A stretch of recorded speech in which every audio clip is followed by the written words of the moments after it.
The IRS claims that in 1913, the 16th Amendment, the Income Tax Amendment, allowed the government a third form of taxation. What was the Supreme Court's ruling on that? The Supreme Court, in the case of Stanton versus Baltic Mining. I mean, what could be clearer than this? The provisions of the 16th Amendment conferred no new power of taxation. The Russo case also said that the 16th Amendment did not impose any new taxes and did not change any of the taxing restrictions of the Constitution. There were also several other major Supreme Court cases in that same period from 1916 up until about 1923. Stratton Independence versus Hobart, Southern Pacific versus Lowe, Bowers versus Curbo Empire, Burnett versus Harmel, Doyle versus Mitchell. It's actually very simple. Congress tried to enact an income tax in 1894. The Supreme Court said that's unconstitutional. When the Supreme Court says something is unconstitutional, it's unconstitutional.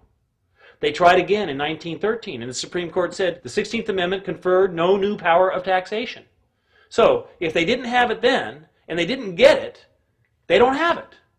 There is no constitutional basis for a tax on the wages of Americans living and working in the 50 states of the Union. Period. End of argument.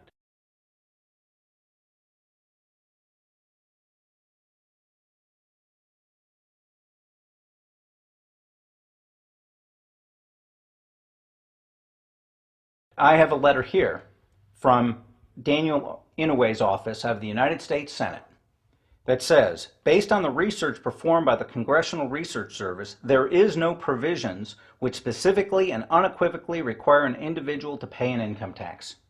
Period. End of story.